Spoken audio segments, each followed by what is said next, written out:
call his battle by saying something. And when you know what he has said, that means you have knowledge. When you speak what he has said, you have acknowledged him. That is the Alpha and the Omega. That his words are yea and amen. That is the beginning and the end. So if it does not end in your favor, it has not ended. Because when God starts it, he ends it. So if your situation, and you have acknowledged God, your situation has not changed, it has not ended. So don't give up. You're not qualified to give up. You're not mandated to give up. You must stand on the word of God. Having done all to stand, you stand therefore unshakable, because his word never shake. Every other things in the heavens and the earth will shake. God's word cannot shake, because there is no variableness in him or any shadow of turning that it should turn. Only his words move him. Nothing else can move God. There's no amount of sickness, virus that can move God. No war can move God. No catastrophe can move God. No pain can move God. The only thing that moves God is his word. Acknowledge his ability. Acknowledge his promises. Acknowledge. No crying can move God. No emotion can move God. For those who know how to cry, professional criers, professional sympathetic Christians, they will do anything to die for sympathy. They crave for sympathy. They beg for sympathy. They manipulate for sympathy. It won't move God. When you get to where God is, end of road. You must be yourself. Being yourself as God has made you is acknowledging what God has said concerning your destination. Destination is nothing mystical. It is just where God has sent you. And it is divine. Because if it was man-made, then it won't be destiny. But once it is destiny, it is the original plan of God for your life. And so for you to get there full of joy and happiness, and full of confidence, and full of testimony, you must acknowledge him in all you do.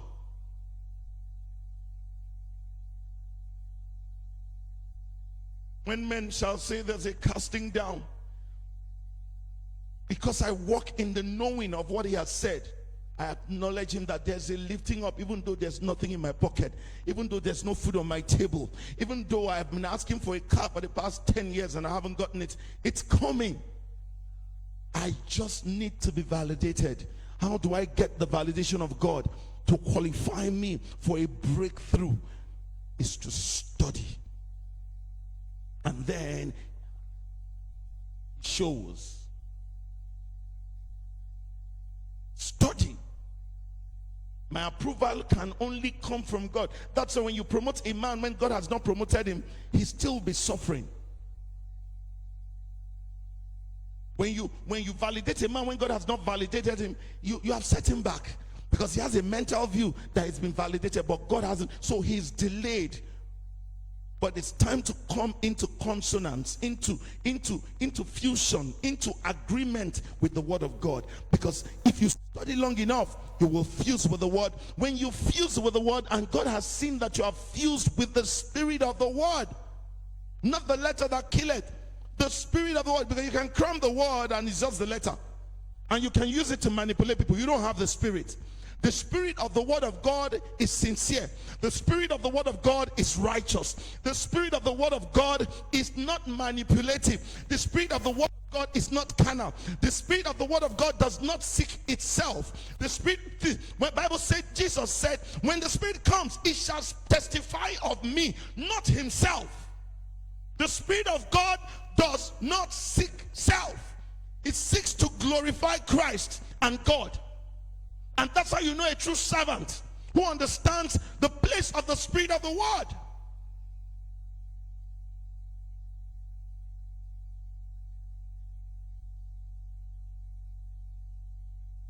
It's on this standing, this background, that you can test every spirit and know when it is wrong.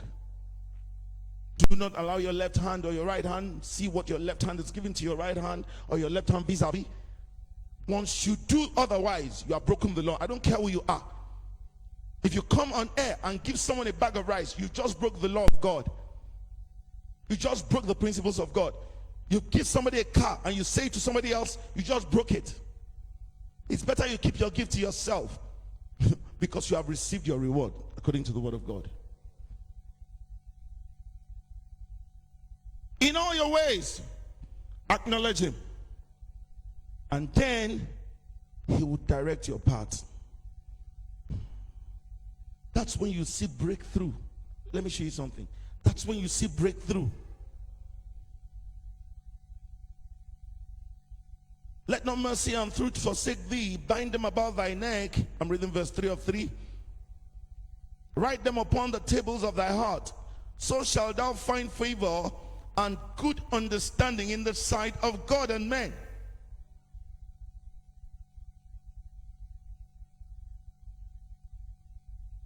Or else you won't find favor in the sight of men.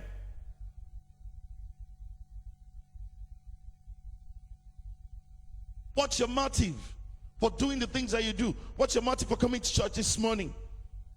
What's your motive for being nice to someone else? What's your motive for giving that gift?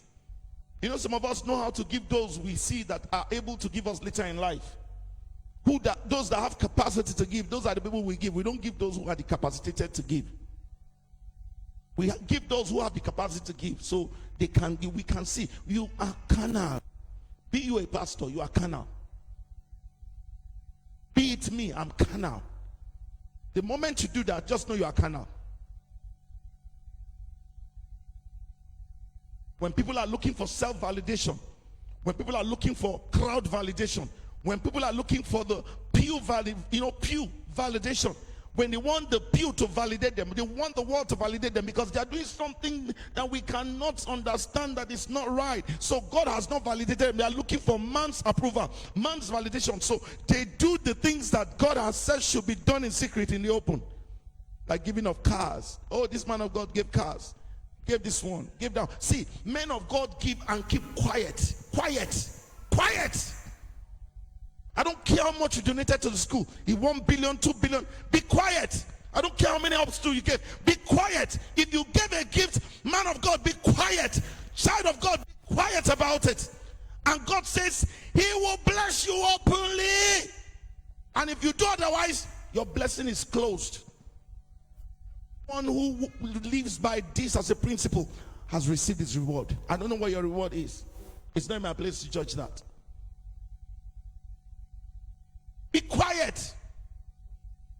Don't brandish that gift in public. It's not in your place to do.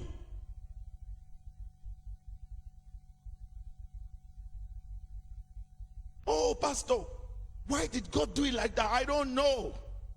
He says if you want prosperity, you want his own blessing, you want to be validated, you want to be approved, he said that's how you do it. If you want favor, good understanding in the sight of God, and then in the sight of man, do it.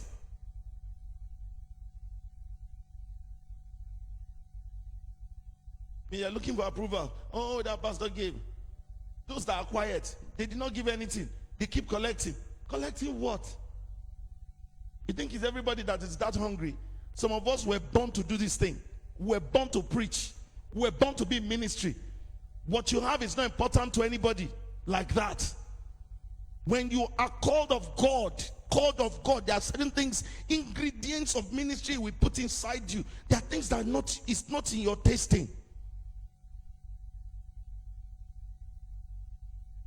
You can be a quality person and still yet you're no long throat.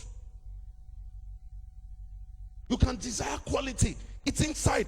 Any man of God in this generation that does not have an inkling of quality will not go anywhere.